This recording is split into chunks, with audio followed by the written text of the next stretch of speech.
Hi guys, just a quick and easy fried cabbage recipe that I'm gonna have in my fried chicken that you see right there. So first I cooked up some sausages in that same pan and added my cabbage, which I sliced, and some onions, and let that come to a boil. And then I added a little bit of sofrito, and I mixed all of that together.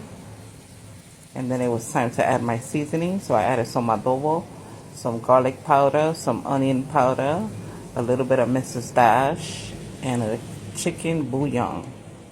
And I let all that cook up until it's nice and soft and tender. And there you go. Beautiful fried cabbage. Quick and delicious.